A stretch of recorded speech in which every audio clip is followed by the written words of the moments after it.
What's up, everybody? Welcome to another episode of Yala,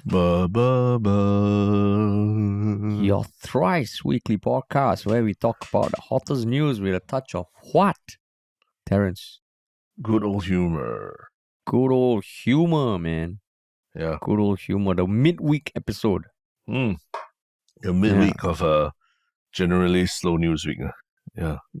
Slow news week. Is it because of our perspectives? That's why we think it's a slow news week, or is it really objectively a slow news week? Isn't there news every day, Terence? Isn't that why it's called news? There's something new every day. That's true. And there was a parliamentary sitting, but the topics also a lot of stuff that we've talked about before as well, right? COE, housing prices, and all that. So yeah, maybe just novelty, the lack of novelty that's making it feel like a slower news week.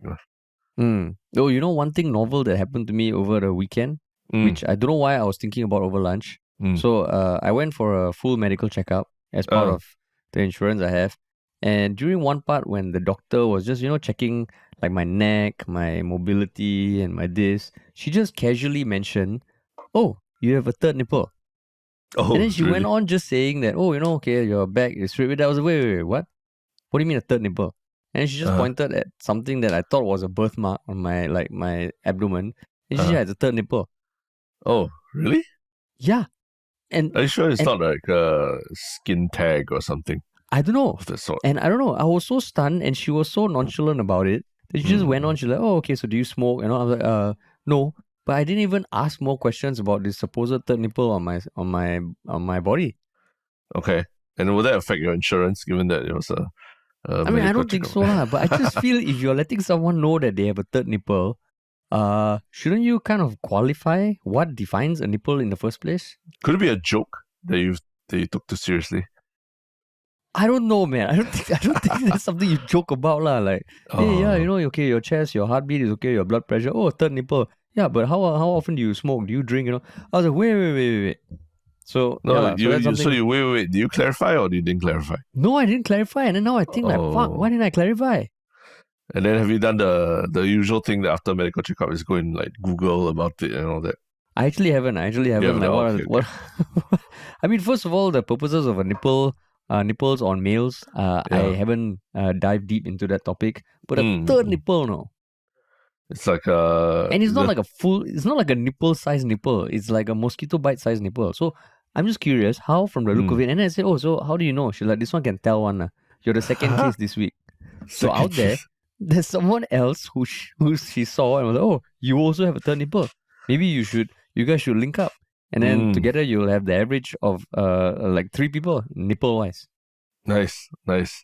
It's a very little nugget. I mean, if you, usually like there's a very big thing about don't send images of your private parts to people online now, because that can cause a lot You of felt problems. I just sent you a private image, is it? No, I'm saying since you're already putting out here on a podcast, we must all like put it on the subreddit and let people observe and see, is it really a third nipple or is it just something amiss? Then we can all vote on it as well. It help you feel better. Yeah, maybe. Then I have to like take a wide image before I zoom in so people know it is my third nipple and not just some generic third nipple. Yeah, and you gotta tag it not so word for word. In case people zoom into a nipple, then everyone thinks you're looking at nipples at work. Yeah. But it doesn't look like a nipple, I guarantee you. It doesn't feel like a nipple, it doesn't look like a nipple. Yeah. So maybe that is a symptom of a slow news week. Nice. That I've looked internally for news. Yeah, when you're making conversation about third nipples, it's that kind of week. I'm sure that at least one other listener out there who has been certified having a third nipple. So maybe there's a WhatsApp group for third nipplers. I don't know. You're opening up a wormhole, man, for yourself. Yeah, that's right. Yeah, you're gonna start getting ads like about third nipples. Clothes that cater to people with 3 nipples. Yeah. Like when you're cold, there's just one more bump. Yeah. You're like, hey, why do you have a third bump when it's cold? Yeah. Okay. But yes. Nice. Yeah, nice. But nice. It's like as you mentioned, we have a slower news week. But other than that, is there anything that we want to plug on this podcast before jumping right into the topics? Just something you may have heard us say before, but which has helped this podcast grow. And that is that if you have enjoyed this podcast at any point in time ever, or if this is your first time listening, and you're like, hey, these two guys, okay lah, not bad, not bad. It'd be great if you could share it with one other person who may not have heard of us. Because that's how we've been growing over the years. We continue to grow and we want to keep growing even bigger. Yeah, that's right. So, yeah. But cool, yes, man. So talking about, our first topic is talking about wanting to grow and grow even bigger, right? The aspirations of what is a minority group in Parliament now. Having someone come forward and say, we want more resources, we want to grow bigger, and then getting shut down immediately. Yeah. Who is this person and what is this group of people? So this person is Leong Mun Wai, and this group of people is the group of non-constituency members of Parliament, otherwise known as NCMP, of which Leong Mun Wai is one. And on the parliamentary sitting on 8th May 2023, one of the things he wanted to speak about was ways that there can be a more level and fairer playing field for all MPs. And I mean, he responded directly to the speech that Lawrence Wong gave during the motion of thanks for the president's address, which I recently just found out is a thing. That was, I think, mid-April, where, DPM Lawrence Wong called on opposition to offer, and I quote, a serious alternative agenda. So Leong Mun Wai was responding to that and coming up with some proposals on how to make the parliamentary process, the parliamentary session, or parliament in general, more robust. And the shutting down that you mentioned came courtesy of Indrani Raja. But I guess we're just going to talk a little bit about what his plans were. That's right. But first of all, have you heard of that thing? The motion of thanks for the president's address?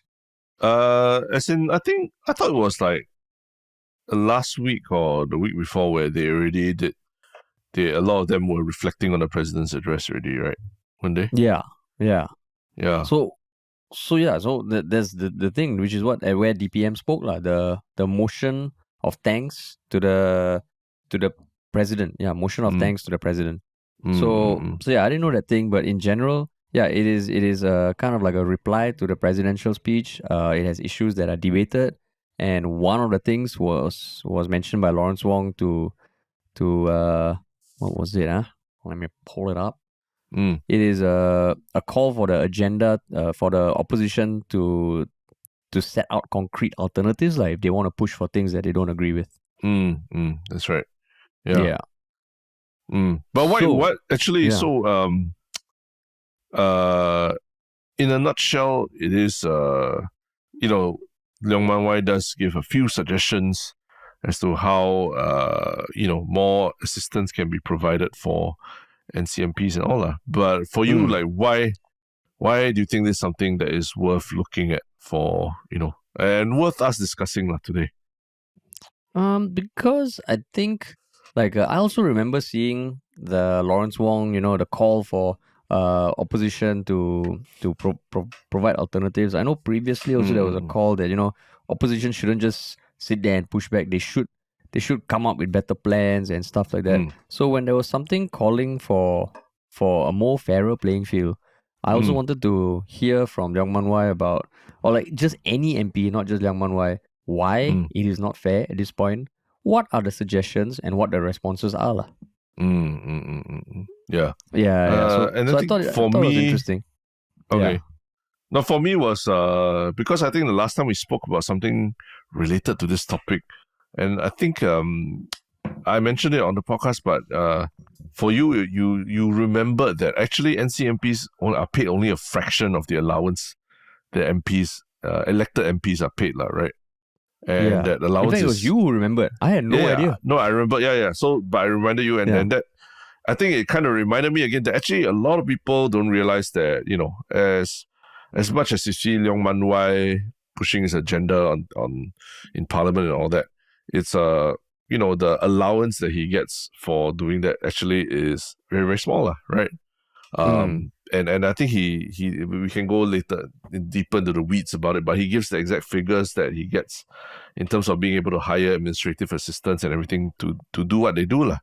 So I think it's interesting because now he puts a very clear dollar figure as to how much more administrative assistance or financial assistance is needed for MPs to have full timers helping them do research and things like that lah. So that to me is the more interesting part of what he's saying lah. Yeah, and I know Leong Mun Wai is a very polarizing figure. I can imagine at least a few people just hearing his name and like, oh, yeah, this one is nonsense. So I mean, it doesn't even need to be from Leong Mun Wai. I just thought, and I'm sure you also thought there was some interesting thoughts lah. So basically, he was kind of like talking. He started off by giving the context, like DPM Lawrence Wong called for opposition to offer a serious alternative agenda, like I mentioned, and that how there have been steps taken by the government to recognize opposition. So one thing of recent years was Pritam Singh being the leader of opposition and being recognized as the leader of opposition, which was a new thing, right? Then he went on to say that since his time in parliament, he realized that some processes are not the most conducive. So starting off, he said that a lot of MPs from both sides of the house do not come from a public policy or legal background. So yes, there's a library. The librarians are very helpful. The library in parliament. Elected MPs are provided with an allowance of 1,300 to hire a legislative assistant and 500 for a secretarial assistant. So, I mean, I don't think we need to go into what difference between the legislative and secretarial, but basically to get help like consuming all the content they need to consume lah. So first thing he said is that to hire someone like full-time, part-time in this day and age is not a high sum. And then after 1997, only elected MPs are provided with this allowance. NCMPs and NMPs do not receive such an allowance. Yeah. So apparently the justification back then for removing the support allowances was that the roles are not as heavy as those of the elected MPs lah, because only the MPs then sat in committees. But now, I believe the powers of NCMPs have been extended to voting as well as sitting on committees. Right.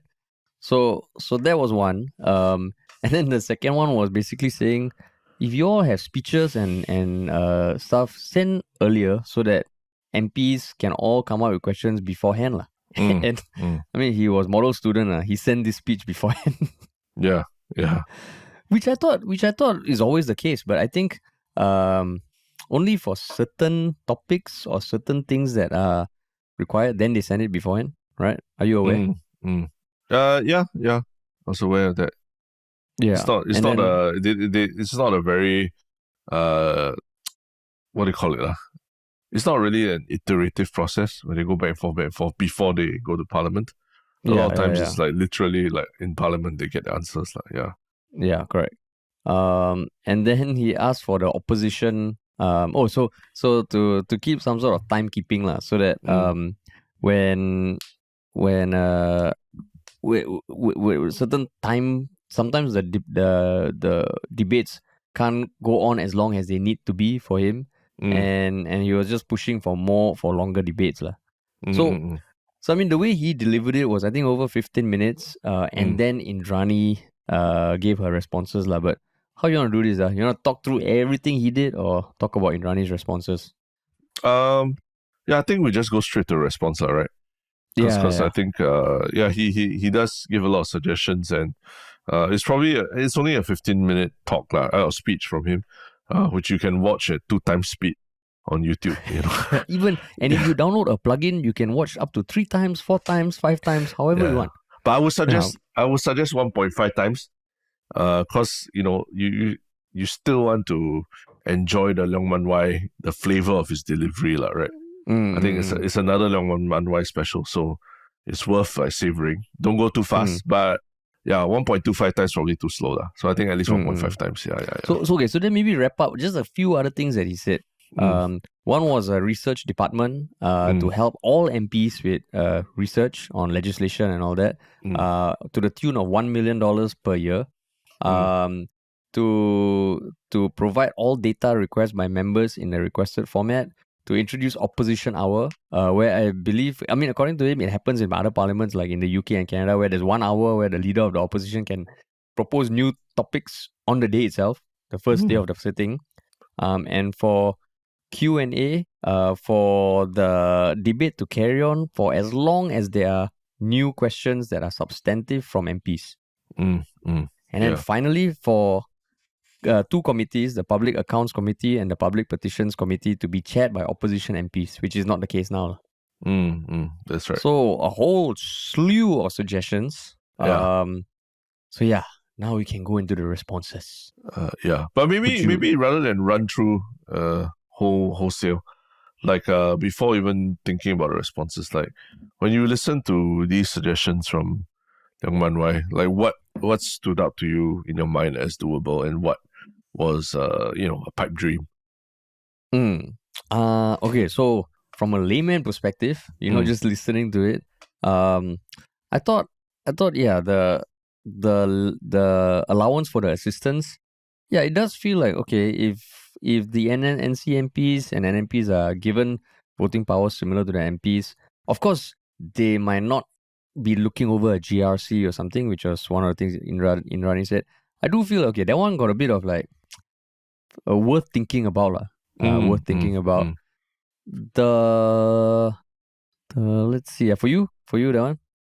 I mean, in general, when I saw what he was, the headlines of what he was asking for, I was like, there's no fucking way this is gonna happen. It's like two countries going to war, and then the smaller countries saying, hey, no, to make the war fair, we must both fair. You must same number of bullets. Everybody, you must distribute the bullets fairly. Then after that, then we fight, like imagine Russia and Ukraine having that kind of conversation. So it's just not realistic. But I like I said, I think it's pretty interesting how he again brought to the forefront the idea that NCMPs, their contribution is really seen as only 15% of what elected MP does. But if you really think about the amount of time that they spend in parliamentary sittings and the fact that they can vote fully on matters now equal to same as elected MPs, right? I think there needs to be a recalibration of what the resources afforded to them as well, right? Because I mean, even the fully elected or the elected MPs, a lot of them are still holding day jobs, right? Because they can't live on the allowance given to them as elected MPs, as evidenced by certain MPs that have joined big food big transportation / food delivery companies, right? Like who, Terence? No one comes to mind, Terence. No. Who are you talking about, Terence? Think about it. I'll think about it, and think about who it might be. I'll think about it. Yeah. But yeah, so that's the thing, you see. So it's like, as much as you say, we cannot measure their contribution in dollars and cents, I think he raises fair points, that even that, whatever it is, that 15% allowance, or even that $1,300 allowance plus $500 allowance for hiring administrative assistants, I don't even think you can get interns, man. You can't even get an intern to work for you for $500, these days. And I'm wondering, do the elected MPs, do they like pool together their money and then they share resources or something? Like they have a pool of money. Hey, everybody put your allowance in here, then we all together we go and hire one admin assistant to service like 3 or 4. But that's what Indrani said, right? That's what Indrani said. Yeah, Indrani said that. No, and then she also said they top up with their own allowance, right? Yeah, but they do pool. They do pool resources. They do pool, yeah, but they top up with their own allowance, which is substantially more than what NCMP's allowance is also. So a bit, it's not a very fair comparison to pool together resources like that easily for NCMPs versus elected MPs. So to me, the whole thing, it just felt like, this is a Leong Mun Wai. He's doing it to bring attention to this uneven footing, right? The NCMPs, especially opposition NCMPs, are on versus the elected MPs from the ruling government party, right? Yeah. So this is another Leong Mun Wai special. He knows that it's not gonna go through. but he's putting it out there to get people to, to raise a ruckus about it again. Yeah. Yeah. But some of the other things, like, submitting that stuff beforehand or the question time, that one, if Parliament is a reality TV show, I'm all for question time. But I don't think it will reach that stage lah. Yeah. And also like the research grant, research department for like 1 million a year. Well, I mean, in the grand scheme of like $1 billion budgets, I mean, 1 million doesn't sound like much, but it is a huge amount, And the moment he said that, I was like, okay, that one will be damn tough sell. But actually, on the contrary, like, you consider what the mayor's, the mayor's salary is, right? Like, I think it's like close to $500,000 a year. 2 mayor salaries can cover an administrative service entirely devoted to members of parliament, regardless of party and all that. To me, I'd rather hear that they are spending on that than spending like $1 million on mayors, you know what I mean? Because it's like, where does that $1 million go to? Does it go to somebody's salary to create to assist all members of parliament, or does it go to like just 1 or 2 people, the leaders, to administrate, to be mayors over? I don't know which part of Singapore these mayors are mayors of also, but I think the mayor salary issue has been brought up before, and just in the scope of $1 million versus what the mayor salaries are, I think, to me, like, this is it's not a lot of money, right? Yeah. So maybe like I will contextualize my response. Like, if you ask me objectively, this does sound like a good idea, because I agree with you that, okay, when you compare it with other things where you don't even know the impact, there might be impact, but as a layperson on the street, you try and look at the news, you can't determine the impact. This sounds like a good idea, but I think we can't also deny the fact, like what you said right earlier, it's almost, is Parliament really going to be a level playing field?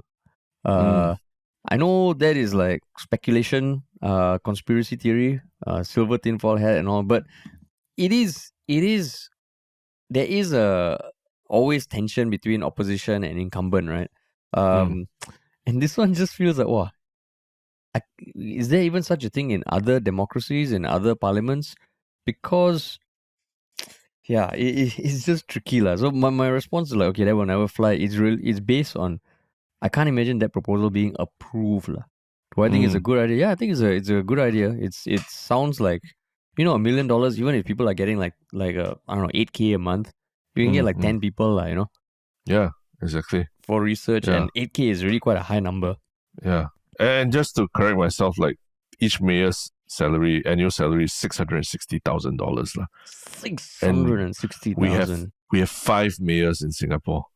And who are these mayors, Terence? According to the report, it's Low Yen Ling for the Southwest District, Denise Phua for Central, Fahmi Aliman for Southeast, Alex Yam for Northwest, and Desmond Chu for Northeast. So, according to a 2012 white paper on government salaries, mayors are paid an annual salary of $660,000. And this is in addition to the annual MP allowance of $192,500.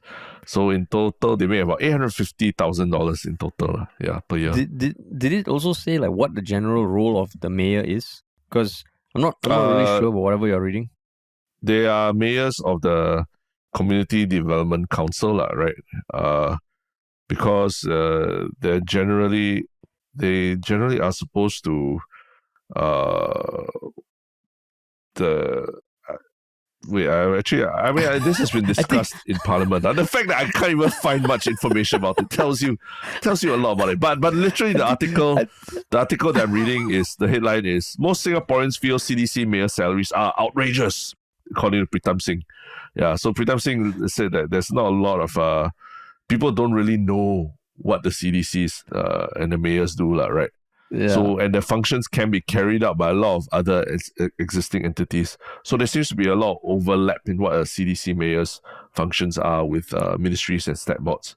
and even the People's Association. So what is the CDC doing, right? I think like what you were sounding like just now is probably what goes on in everyone's head when they ask, what does Singapore mayor do? No, and your question, who are the 5 mayors of Singapore? I'm like,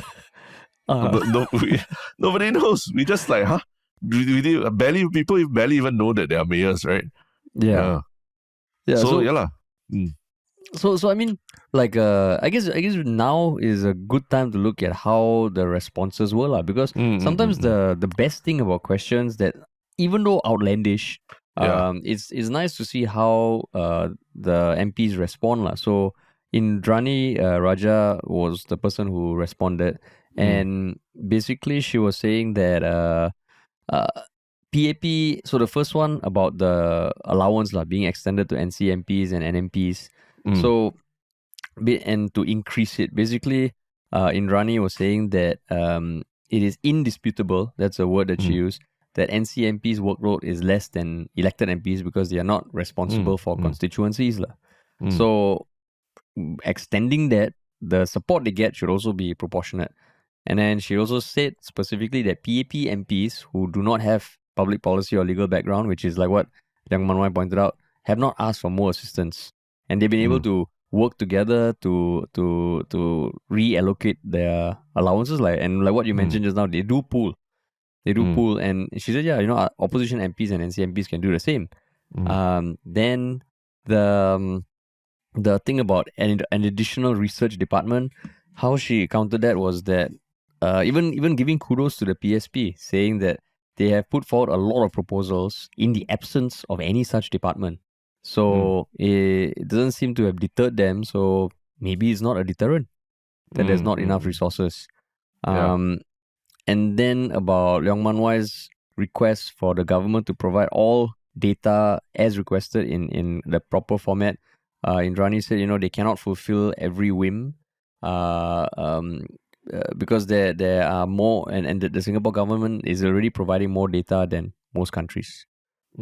So she also responded to a few others, but as you were hearing her responses, what do you feel as just someone who cares about politics in Singapore, man on the street? What were you feeling? I think it's a bit of what was that term when someone the last point you made about when she said that the absence of such research facilities has not deterred the PSP from asserting its ability to advance public policy positions. And then she talked about the PSP's 2020 manifesto, where they had various economic, social, and political policies. So what essentially she's saying there is that, you see, y'all have been able, with the current budget y'all have and all, y'all still have been able to push through all these papers and all that, right? So who says that you need a budget? And to me, that's kind of it's like saying, you see, in spite of you all complain Singapore sports cannot make it, but you see, hey, we got gold medalists in Joseph schooling, all right, and despite all this, means that everything's okay in Singapore. No, we are providing adequate support for all athletes and all that, right? But so it's it kind of perverts the whole incentive to look at, hey, is there anything that can be improved within our own current infrastructure, right? Where you are really selectively looking at the successful cases and say, hey, you see, everything works, so there's nothing wrong to fix here. You see, let's move along, no problems here. Which I find a bit it's a bit disingenuous, right? And I think because literally what you're hearing from Leong Mun Wai is that there is a struggle. It's difficult. It's difficult to hire any full-time staff. It's the amount of time and resources and the available to them, even the access to data available to them is so much harder for them to get. And in spite of all that, they have tried their best to push through things. But doesn't mean that it's the system. Just because they've done it doesn't mean that the system is perfect or it works, right? So it's like go ahead. It's like if the doctor told me, you've been doing fine with your third nipple, so there's no reason why I should give it more attention. You know, Yeah, they're there's like, no reason. no, Yeah. what do you mean? Okay, what if without his third nipple, maybe I would have gotten more looks when I took off my shirt. You know, maybe maybe that's why people were creeped out. You know, I don't know. Yeah. I don't know. Yeah. So for Not those of because you I who was for those of you who either vomited out your coffee or something from Harish's early story about third nipple, here's the payoff, lah. Yeah, it's an analogy that we're using. That's why we discussed before the podcast to talk about his third nipple to make the point about NCMPs. Yeah, I really wanted to talk about my third nipple, but I didn't want it to be trivial. You know? So that is the breakdown of a joke, guys. You set it up and then there's a payoff. Yeah. As opposed to, I mean, you and I, we talk a lot about Leong Mun Wai and how he's a very polarizing figure. But I think we always caveat it with that, hey, whatever it is, he's got resilience, right? In spite of all the opposition and the ridicule thrown his way, he's still at it, right? Regardless. Yeah. And I think that the fact that they are still pushing out policy papers and still doing the thing in spite of the lack of resources, which he is calling out as a problem now. It speaks more to his resilience than the fact that the system is working, right? Yeah. And that's why, whenever I see people like saying, "Oh, Leong Mun Wai, what are you doing in Parliament?" I mean, you can disagree with his proposals because even now, right? Two of us talking about it. Who maybe someone in Parliament who happens to listen to this, they're like, "Look at these two dumbasses, don't know what the hell they're talking about." The fact is that right now, Parliament, I think there's more interest than ever. And when you hear questions put forth that to me sound like, hey, that kind of makes sense. That means that there's something that's something to think about, right? And sometimes the value of providing a counter perspective is just to consider it. It either helps you strengthen your own policies, so the policies of the incumbent, or it makes you think of an alternative, and that's why, like, as much as sometimes once in a while the way Leong Mun Wai or other MPs behave in Parliament, you're like, well, why the fuck you do that? There are times when they ask questions which just make you think, and I think that's all we can ask for, man. Yeah, that's right. I mean, even you talk about resources, right? Not saying that we're asking for money to talk about this, but even a lot of times, you and I, when we are doing research on these topics that are spoken about in Parliament, sometimes it's not as easy to find, even a speech where a topic was debated, or the transcript, or even just more information about things, right? And so it just points to when you don't have those kind of resources easily and freely available to you, it just adds more time to your process, but we still do it because we're passionate about it, and we just read up what we can, we look at different sources and all, but all this does take time and energy, right? But Terence, the lack of a robust repository has not deterred you from doing this podcast. So I think that in itself shows that we do not need a repository. There is an 8-hour, 20-minute video on YouTube of the whole parliamentary session, which we have scrubbed over to find. So clearly, there's no need. There's no need to make it more accessible. And if you want to speed it up, you can download a Chrome extension that allows you to listen to the whole thing for 3 times, at 3 times the speed. 5 times also can. 5 times also can. Yeah. Yeah, my point exactly. And I mean, there has been talk in the past. I can't remember exact details about releasing data. I know one thing that the WP was asking for was the report or the data that formed the basis of the white paper on Singapore's performance during COVID. So again, there might be very good reasons why they cannot be released, but it's just when we hear responses like this. When I heard Indrani's response, it felt like it was a lot of things that just because PAP MPs don't ask, I don't understand why you have to ask. So it's like those kind of responses. I'm like, you're not really answering the question. And when the general public, lay people, feel the questions are not being answered, that's when the wheels start turning, man. That's when the wheels start turning.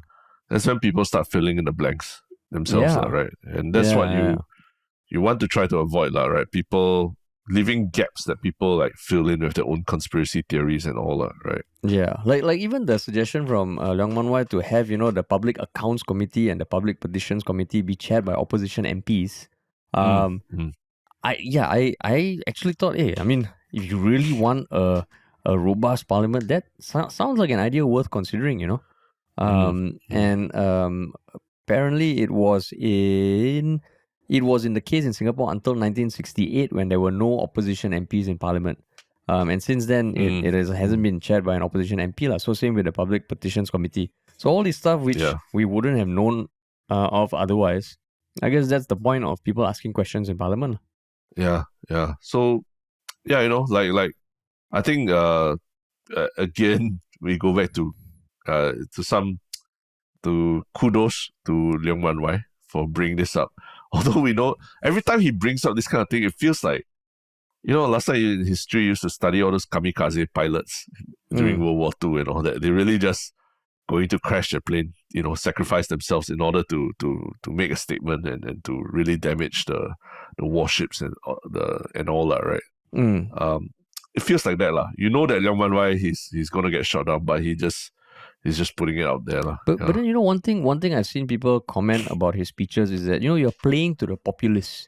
There was 8 hours of parliament just on 8th May alone, but the one that catches the news is some of the more radical proposals. Whereas people who maybe take a bit more measured approach, things that are maybe closer to what could easily be passed in parliament, they don't get the same airtime. So essentially, it's like Leong Mun Wai is like parliamentary influencer, Terence. So what do you make when you hear that? Because there are so many other debates that we almost don't have the capacity to cover, and for people to understand and digest, I mean, it's that's the skill of a politician, right? To bring attention to just one of many topics that can be debated and all that, right? And not just Leong Mun Wai. I think there are PAP MPs and all who are known to come forward with to speak up a lot more in parliament. For example, Louis Ng, right? I think Louis Ng, right, on record, he's got a lot more. He's got a track record of really speaking out about a lot of different issues, right? And if kudos to him also, the energy and the gumption to push through all these difficult issues. In fact, I think our next topic was pushed forward by him as well, yeah. So it's I think that's part of the skill and what a politician has to do to earn their living, so to speak. Yeah. So I mean, if anything, like more things being talked about, more things being brought to national attention, it's a good thing, It's a good thing. Yeah. So that's right. So yeah, curious to know what you guys think. As always, if you have any thoughts, please head on over to our Reddit or just DM us on Instagram. Yeah, but speaking about the performative aspect of politics, right?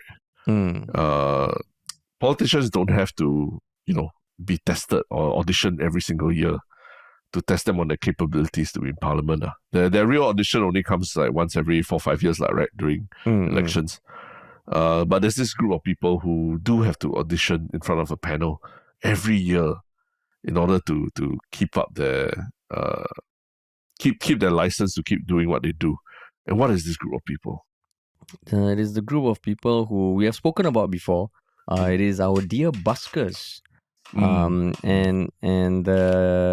the question of whether a current process where they need to audition, a live audition, not even an online audition face to face with a panel of up to 5 judges to determine whether or not their license be renewed for the following year actually makes sense. And like what you said, it was Louis Ng of the PAP who brought it up in Parliament, and Edwin Tong responded. And he was saying that Edwin Tong did say they will review the license renewal process for buskers in Singapore, but he also talked about why it makes sense. And I mean, the thing that may have kickstarted this was a Facebook post back in April by a professional circuit artist who said that he had to spend like $2,000 on tickets to fly back to Singapore because he's based in London, and he needed to renew his license for the following year. So, and previously it used to be valid for 2 years, but in 2022, NAC, the National Arts Council, changed it to 1 year.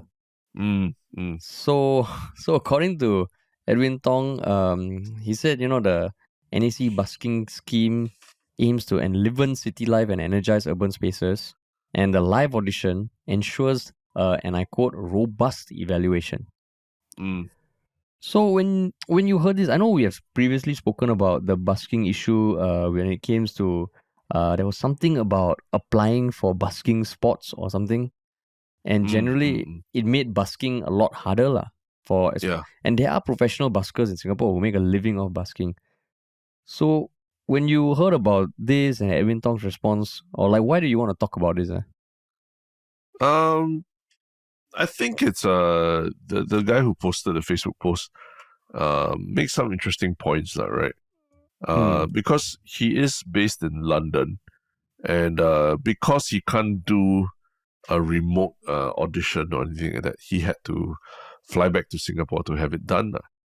And I think he actually, if you go through the comments, you would think that, there'll be a lot of people saying, yeah, you go and, tell the authorities this or that. But actually, you get a lot of comments from people saying, you sound really entitled, right?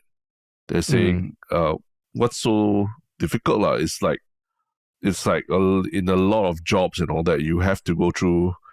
It's not like you get a lifetime tenure in your job either, right? Every year there's a performance evaluation or some license or what that you have to renew. It's very normal, right, in a lot of jobs. So why the same should be for buskers as well, that you have an annual live audition to just make sure that you're still capable of doing what you do, right? So a lot of people are criticizing, saying, hey, you sound really entitled. If this is part of what it takes to become a busker, this is what it needs to be done now. Why all the complaints, right? But for you, how about you? Personally? Like what? But how for you? Like why is this such a contentious issue for you? Because so busking, ultimately you are performing to people on the street, and the way you make a living is through money you earn from patrons and people who watch and decide to contribute, right? So it feels like the perfect way for people to determine whether or not they can make a living out of it. So if what seems like the perfect way? Because if you busk and no one gives you anything, chances are that's like feedback from your customers, right? Correct, people are not responding. Maybe you should reconsider your career choice, So I'm not saying that anyone be allowed to busk. I think a permit to busk, that one is understandable. But to audition, right, that to me is fucking ridiculous. And I say that, of course, with a bit of a chip on my shoulder, where we ourselves, in the process of pitching TV shows and all, we have pitched shows to judges. And some of the questions we get back in response from these judges make us think that these people have never been involved in the creation of a TV show before. Not because we are some like fucking masters of TV show or something, but certain like just little things that makes you think like wait, what are they asking? One example for people who might be wondering, what are you all talking about? There was one time we pitched on stage to a panel of judges about this character who starts off, as a someone who committed a hit and run accident, but he killed and someone died and he was put in prison. But throughout the series, he has as a growth as a character, he realizes his mistake and redemption arc. Right. Yeah, redemption arc. And one of the first questions from the judge who we got in front of an auditorium full of people was like, okay, I don't think your main character is likable enough. It's very hard to like someone who starts off as a criminal. And it just feels like you need to make him more likable. Then I remember both of us were on stage, you're like, wait, you look at any TV show that is out there, chances are at least half, if not more of them, start off with a character that is flawed, that has some issue that you can feel something for, but maybe did something bad, and the whole process of the show is to show how they have a redemption arc. So clearly the chip is still on my shoulder. So I can imagine for these buskers, they come, who are these 5 people who are going to determine whether or not they can make it as buskers? Yeah. But that you do sound a bit ranty when you raise that example. I realized halfway through, I was like, oh, fuck. Am I becoming that person? But yeah. Yeah, because in the sense that for the example you raised, we are pitching for that group of people to fund us to produce this, right? True. So they need to like the story, they need to understand the story. And maybe if they don't get what we're saying, it means maybe that we didn't do a deep enough job of explaining what it is, right? But for what you're saying about the buskers, you're saying that the public is the one that determines whether they can make it or break it. So why do they still need an audition to determine that they're good enough to go in front of the public, right? So that's what you're saying. But at the same time, it's like, just going back to this analogy of auditions. I mean, as an actor, you do auditions, right? As an actor, would you say that it's it's completely up to the audience to decide that whether this actor is good or not, and auditions are stupid? They should just based on your past performances, they should just hire you without an audition and then let the audience decide if you're good or bad. Would you say that? I think it all boils down to the point that you brought up earlier. Even in our case, we were pitching to people who are going to fund us, essentially pay us, right? Yeah. Even as an actor, you audition. Doesn't matter if the show bombs. Doesn't matter if people think this is the worst show they've ever watched. You will still get paid by the people you audition for. The interesting about buskers is that the people who are going to determine their merit are not really the ones paying them, or funding them, right? And I think that difference is why maybe it feels so sore. But then again, there's also the point that because you're talking about, like, okay, you do a show or you act or something like that, you're sort of you're not in the public space, right? You are behind the scenes. You disappear for a couple of months to make a movie. Whatever happens on set, nobody knows that, right? But for public busking, it's almost like you out there in public. You are almost representing Singapore in some way to tourists and people who may be experiencing Singapore streets for the first time. So there is an element of you're unleashed to the world already from day one, right? Compared to acting, where there's a chance to his performance wasn't great, we can edit him out or cut down his role or anything like that.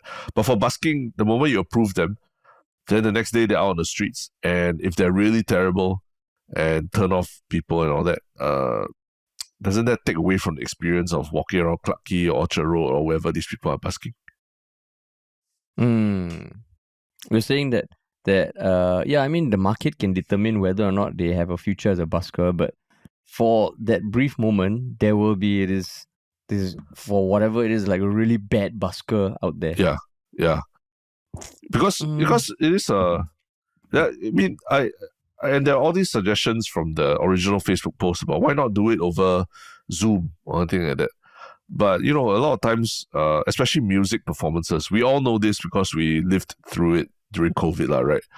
When you watch a live performance online or Zoom, remember those days and, there's a live streaming concert and things like that. It's just, you don't get a sense of like you don't get the vibe or the ambience of the performance at all, right? And it's just a very weakened or diluted version of what the performance is, . So I don't think a Zoom audition is a good substitute for a live audition. But I do see some of the points where every year seems like a bit overkill, right? Like, a year is such a short period. In fact, a year only, then you only go through one holiday season and all that. Do things really change that much within a year? Maybe if it's every 2 years or something, it might be more palatable. But the to me, it's like it doesn't seem like live auditions is something that can be replaced by remote auditions. Yeah. So then maybe the crux is, okay, I can understand what you mean by the fact that, okay, if you're gonna be people that be on the streets in front of people, certain level of quality control, okay, understandable. Maybe it's the 1 year thing, because it's not say these people are going to come up with new acts or change their personality every year, right? Maybe even if it's 5 years. Yeah. Or is it just to protect against people getting the permit and fucking going crazy and becoming all political like Rage Against the Machine on Orchard Road? Yeah. Possibly. And they want to, I think there's the talk about in case, because these are people on the streets, like you said, asking the public to give them money in exchange for their services. You want to make sure that it doesn't feel like people are being fleeced, right? Yeah. Like someone like just asking for money and not actually doing anything, right? Yeah. Which is essentially begging. That's not busking, it's begging, right? Yeah. So yeah. So I guess maybe the thing about busking, I think the last time we spoke about it was when they had a Orchard Road band during Christmas. Yeah. Right. Yeah. It just feels like like something with the busking space. I don't know. I don't know whether it needs to be reviewed. Maybe it's the whole media in general. And I think just now when I was ranty, it's a few chips on my shoulder about how it always feels like in the media industry, the people in power like don't even come from the space. I don't know whether it's media only, but we have enough experience in the media industry to know that the people, the policymakers, and the people who lead the ministries, like IMDA and all, sometimes the things they do feel like they haven't come from the space. So maybe this case also it feels like the logical thing to do, but if I was a busker, every year must renew. Damn, man.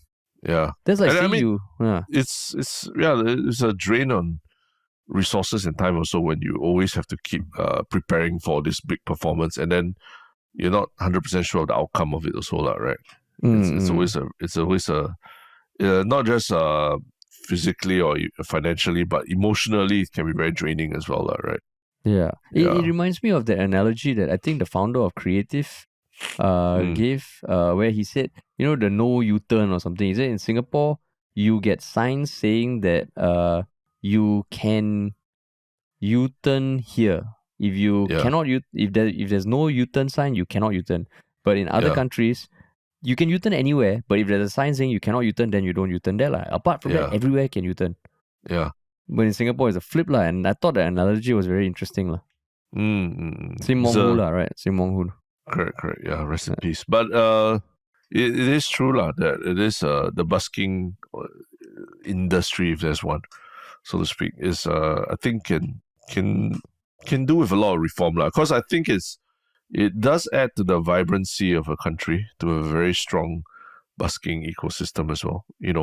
I think there was, at one point there was that busker who started out at the cafe and then ended up having, having enough fans to sell out a concert and stuff like that, right? Do you remember? So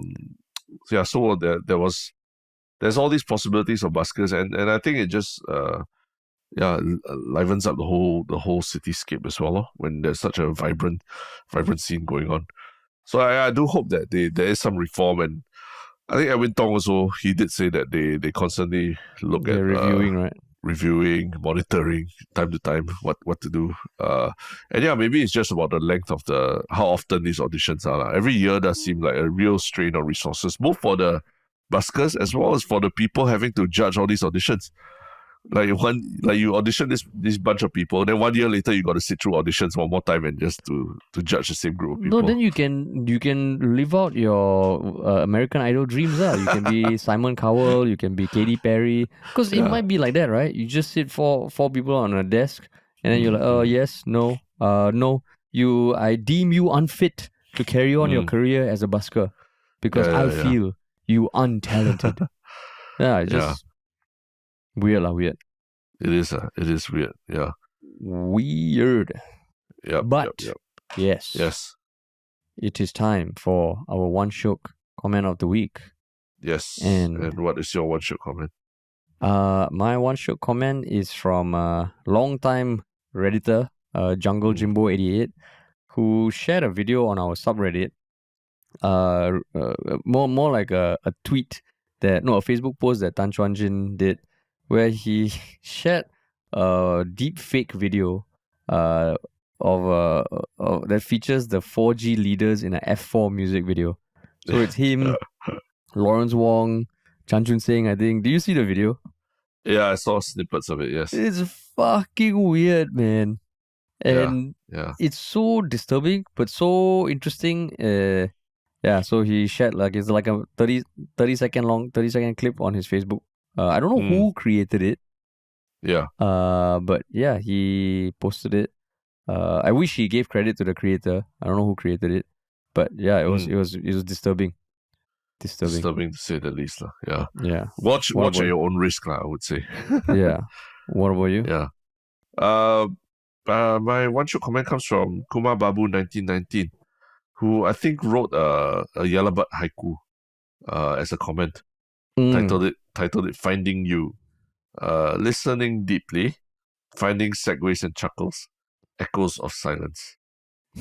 So not sure how many people understood the reference and all that, but it was also during a period when I think we hadn't posted in a few days, right? Because I think last week we were quite light on the posting schedule, in terms of our posting schedule. So yeah, Kumar Babu, thanks for the haiku. And yeah, we appreciate it. I think it was demarcated as spam or something, right? Like Really? Reddit automatically demarcated it as spam. I think they tagged it as spam, but spam because but the fact that the second line says finding segues and chuckles, then I'm like, oh, okay, I'm pretty sure it's not spam. Yeah, listening deeply, finding fucking poetic, man. Also, Yeah. that is a haiku. I was like, this is I weird. think so. Yeah. See, even Harish didn't get it. So yeah, I didn't get it. It's not just other people. Yeah. Wow, that is some deep level shit, man. Yeah, that's right. Wow, power. But yeah, cool. And what about your? Would you like to go first? My one shot thing. I think maybe I talked about it earlier. Yeah, but I was still only in the throes of season 1. But yeah, I'm powering through The Handmaid's Tale in recent weeks, and yeah, it gets really, really quite interesting towards like season 3, season 4. Oh, really? And, yeah. Like quite mind bending kind of realities and all that. Yeah. So but did you like season 1 and 2? No, in fact, season 1 and 2, I felt at certain points it's too much torture porn and man hating. Like it felt very like the creators of the show hated men or something like that. But once you get past that stage, and then it starts to get really interesting because it deals with the alternate reality of like, America being overrun by religious extremists who set up a almost North Korea like kind of government where the world can't really see in, but they still have relations with the rest of the world. So there's a lot of interesting things in there. I'm not sure how much of it was original content from the original books, which were published in the 80s. Can you imagine? But a lot of the themes that they cover now, I find are very relevant to the time and age that we live in. Oh shit! Yeah, I stopped during the part of season 1 where I was like, okay, I think the creators hate me as a man. Yeah. So I will just pause. Yeah, you are male chauvinist pig, so definitely you wouldn't be able to stand the first couple of seasons. And I think for a lot of guys, you meant that as seriously, fuck you, lah. It's a haiku. What the hell? Harish Dilani, male chauvinist pig. I'm a gentleman who respects women. Okay. No, but it's true. It's true. The first couple of seasons are a tough watch for any guy, right? It just sometimes it feels a bit like all the men are bad and things like that, But as you get through that, then actually the universe, the world it sets up is a very interesting world. Yeah. Yeah. Cool. Give it a shot, Harish. Not everything is about only your male gaze is. Hey, shut up, okay. Now I'm towards the end of The Expanse. So maybe after this I'll need a new show, Yeah. I don't know. Handmaid's Tale. I'll see. I know. Because it's a female protagonist, that's why you cannot relate to the character. Up, okay. It's not likable for you. Yeah, correct. I only watch shows with male protagonists. Who are likable. Male protagonists who are likable, who have no flaw. That's the best kind of show. Yes. That's the best kind of show. But yes, wait, what was my one show thing is there's the trailer for Christopher Nolan's newest movie, Oppenheimer. Oppenheimer? I don't know. Yeah, I'm guessing it's Oppen. Yeah. Yeah. So it came out 2 days ago. It's coming, I think, in July, right? Yeah. Yeah, July. And I mean, basically, it talks about the journey of Oppenheimer, who was one of the architects of the first nuclear bomb. And it looks like a freaking crazy movie. J.B. Robert Oppenheimer. He was an American theoretical physicist.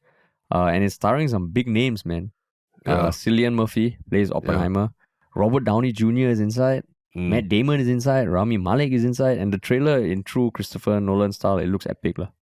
Yeah. I think Christopher Nolan's one of the few directors that, like, you know, when he's got a show out, you have to go and like catch it in cinemas. Yeah. Like, it's like Tom Cruise also, like the new Mission Impossible, you know you have to catch it in cinemas. You know, Steven Spielberg, like or not even Spielberg, but Christopher Nolan. I think there's also like there's quite a lot of interesting movies coming out this summer, lah. I'm really looking forward to, like Indiana Jones as well. Yeah, That one I'm really looking forward to. I mean, the Marvel stuff, you know, I don't even know what the hell's coming out, but yeah, exciting. Yeah. Cool, man. Cool. All right. Okay, everybody. Thanks for listening, man. Happy midweek, and on to the next. All right. Bye-bye.